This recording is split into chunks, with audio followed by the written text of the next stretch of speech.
Halo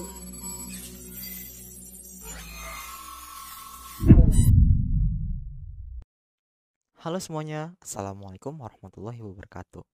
Perkenalkan, nama saya Sudi Ponegoro dengan kode asisten DIP. Pada video kali ini, kita akan membicarakan tentang percabangan.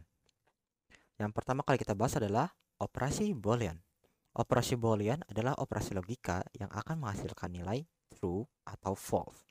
Operasi ini sering digunakan untuk menentukan aksi yang akan dilakukan oleh program dalam percabangan maupun perulangan. Selanjutnya di sini ada tabel operasi Boolean. Operasi Boolean ini terdiri dari AND atau DAN dengan simbolnya AND-. Yang kedua ada OR atau dengan simbolnya yang seperti ini, garis vertikal 2 ini. Yang ketiga ada XOR dengan simbol pangkat. Yang pertama itu ada N. N ini bahkan bernilai true ketika dua item yang dibandingkan itu bernilai true. Contohnya, pada saat A dan B ini bernilai false, dua-duanya, maka nilainya akan false. Akan tetapi, ketika A dan B ini keduanya bernilai true, maka A dan B ini akan menghasilkan nilai true atau program tersebut akan jalan. Contohnya seperti itu. Kita lanjut ke operasi OR atau. Seperti yang kita tahu, atau itu berarti salah satu. Jadi di operasi OR ini, operasi tersebut akan bernilai true ketika ada salah satunya bernilai true. Contoh, ketika A ini false, B ini true, maka hasilnya true. Atau keduanya true, maka A or B ini tetap true. Karena sudah ada yang true salah satunya. Akan tetapi, jika keduanya false, tidak ada true sama sekali, maka hasil dari A or B ini false. Yang terakhir ada XOR dengan lambangnya pangkat ini. XOR ini hampir sama seperti OR, akan tetapi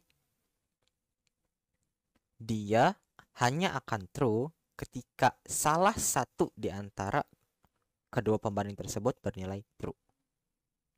Jadi contohnya adalah ketika A itu false dan B-nya true, hasilnya akan true. Kenapa? Karena salah satunya sudah bernilai true. Akan tetapi jika keduanya true, A-nya true, B-nya true, maka A XOR B ini akan bernilai false. Kenapa? Karena keduanya memiliki nilai yang sama.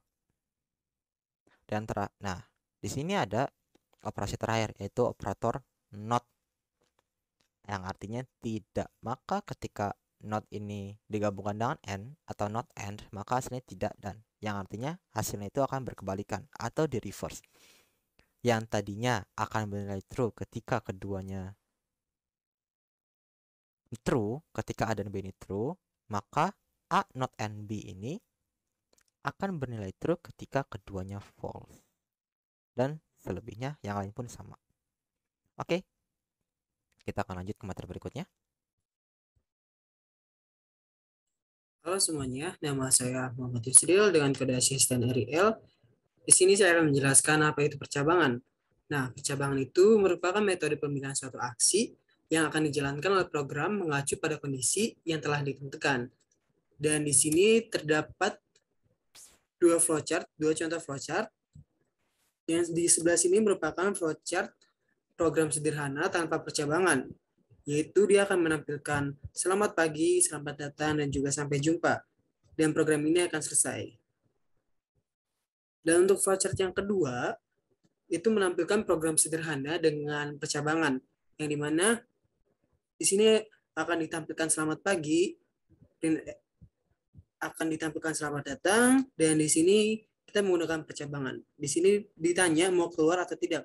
Jika jawabannya iya, maka akan dijalankan atau akan di-outputkan sampai jumpa. Dan jika jawabannya tidak, maka akan dijalankan atau di-outputkan tidak jadi keluar, dan programnya akan selesai. Seperti itu. Nah, pada materi kali ini kita akan membahas tentang percabangan if-else. Percabangan if-else seperti namanya if-else. If jika, else jika tidak. Percabangan if ditulis dengan format if kondisi aksi else aksi, yang artinya jika kondisi true maka akan melakukan aksi. Akan tetapi jika if ini tidak true, else, maka lakukan yang lain, yaitu si else ini, else aksi. Dan untuk penulisan untuk satu aksi, itu kita cukup menuliskan if kondisi lalu aksi. Contohnya, if A sama dengan B, maka akan lakukan operasi A sama dengan A plus B. Lalu selanjutnya ada penulisan untuk multi aksi. Penulisan untuk multi aksi ini, if suatu kondisi, lakukan sesuatu kalau kondisi benar. Jadi jika kondisi itu benar, maka lakukan sesuatu tersebut.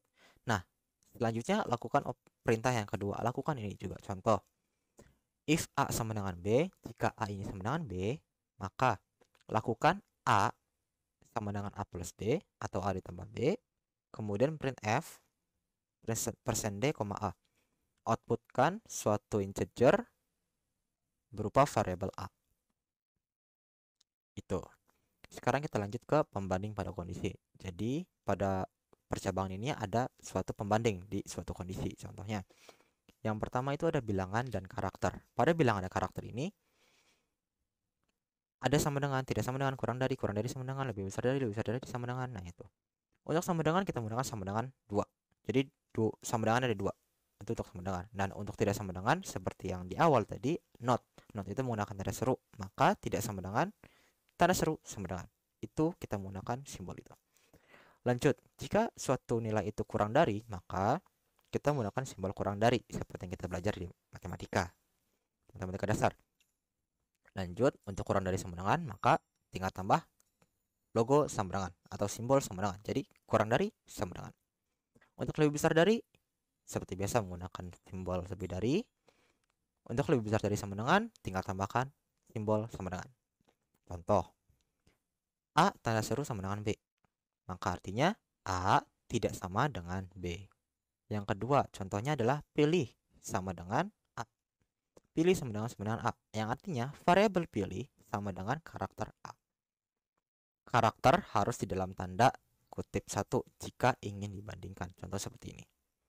Sekarang kita lanjut ke string. Nah, pada string ini kita menggunakan pembanding yang berbeda daripada sebelumnya, yaitu menggunakan strcmp atau singkatan dari string compare.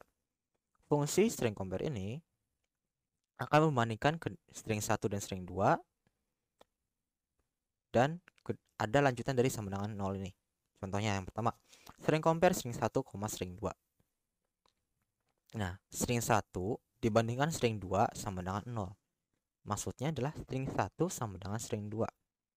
Nah, jika kurang dari atau lebih kecil, maka string 1 dibandingkan string 2 kurang dari 0. Maka string 1 kurang dari atau lebih kecil dari string 2. Yang selanjutnya ada string 1 dibandingkan dengan string 2 lebih besar dari 0. Maka artinya string 1 lebih besar dari string 2. Pembanding ini lebih kecil atau lebih besarnya itu berdasarkan nilai dari ASCII number. Nah, sekarang kita akan masuk ke contoh. Nah, contoh ini string compare ID admin. Ini adalah suatu logika yang akan kita gunakan ketika ingin menggunakan fitur admin, login. Nah, login, fitur login. Jadi yang pertama kan kita ngecek nih, ID, variable ID ini dicek apakah sama dengan admin, string admin, sama dengan 0. Nah, karena sama dengan 0, maka variable ID sama dengan string admin. Itu maksudnya. Fungsi string compare ini terdapat pada library string.h. Jadi kalau kita ingin menggunakan string compare, jangan lupa masukkan library string.h pada header, yaitu hashtag include string.h. Oke, kita lanjut ke materi berikutnya. Kita lanjutkan pada metode percabangan yang kedua, yaitu case of atau yang biasa dikenal dengan switch case. Switch case ini digunakan untuk pilihan yang berjumlah banyak. Tidak dianjurkan pada program dengan pilihan yang melibatkan jangkauan, tapi switch case ini dianjurkan pada program dengan pilihan berupa konstanta dan memiliki jumlah yang banyak. Misalnya untuk memilih menu. Untuk lebih paham lagi, kita lanjutkan dengan codingan. Oke. Di sini telah tampil satu program yang menggunakan switch case. Di line kedua, kita tahu bahwa program ini mendeklarasikan variabel bernama A dengan tipe data integer. Dan kita lanjut ke line 5. Di sini kita diminta untuk memasukkan urutan hari berupa %d atau berupa integer, yang dimana dia itu merujuk ke variabel A. Nah, untuk line selanjutnya, line 6 sampai dengan line 16, ini merupakan proses dari switch case-nya. Di line 6 ini switch A atau depend on A, atau dengan kata lain, untuk kita menggunakan switch case-nya ini, kita menggunakan sintaks ini, yaitu switch dalam kurung variabel yang ingin di switch case. Nah, kita lanjut. Di sini ada 7 case dengan 1 default, yang dimana berarti ketika A-nya 1, maka program akan menjalankan yang case 1 ini. Atau akan menampilkan Senin, dan ketika A-nya sama dengan 2, maka program akan menampilkan atau menjalankan case yang 2, dia akan menampilkan Selasa, dan ketika A-nya sama dengan 6, maka program akan menjalankan case yang 6 atau menampilkan Sabtu. Begitu juga seterusnya.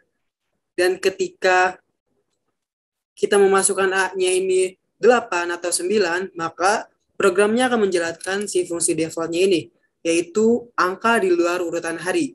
Dengan kata lain, fungsi default ini berguna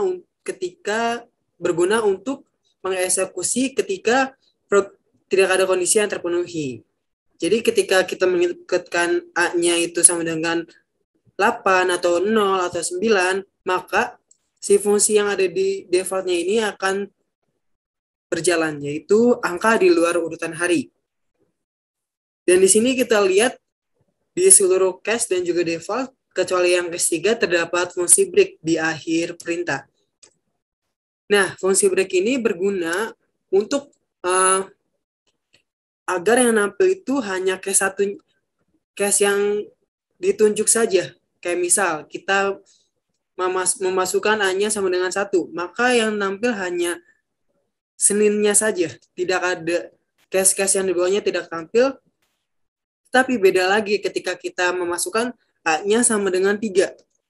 Di sini untuk case 3, tidak ada fungsi break, maka dia akan menampilkan case yang di bawahnya juga sampai ketemu break. Sampai dia ketemu fungsi break. Maka yang akan nampil itu Rabu, Kamis. Nah, agar lebih paham, langsung aja kita compile program ini. Oke, di sini kita diminta untuk masukkan hari. Misal kita masukkan hari yang keempat, maka program akan mengoutputkan Kamis. Dia akan menjalankan case yang keempat. Dan ketika kita masukkan hari, misal 7, maka program akan mengoutputkan Minggu. Dia akan menjalankan case yang ke-7. Nah, bagaimana kalau kita masukkannya itu lebih dari 7? Misalkan katakanlah 9 kita masukkan. Maka si programnya ini akan menjalankan si fungsi default, yaitu menampilkan angka di luar urutan hari. Nah, karena di sini di case 3-nya tidak terdapat fungsi break, maka kita coba untuk memasukkan atau menginputkan angka 3. Apa sih bedanya dengan yang memakai break? Oke, kita masukkan langsung di sini 3. Sebentar. Oke. Nah, kita langsung masukkan di sini 3. Nah, di sini nampil Rabu Kamis. Kenapa? Karena di case 3 ini tidak ada fungsi break. Dia akan menampilkan terus semua case sampai ketemu fungsi break-nya ini. Sekarang coba kita hapuskan fungsi break-nya di case 4. Oke. Nah, ketika di-compile, kita masukkan 3, angka 3. Maka yang nampil itu Rabu, Kamis, Jumat. Kenapa? Karena fungsi break-nya baru ditemukan pada case 5, maka case 5-nya juga termasuk. Seperti itu. Nah, sekian dari kami pembahasan tentang modul 3 percabangan ini. Semoga teman-teman bisa paham dengan penjelasan kita dan semangat terus untuk belajarnya. Terima kasih.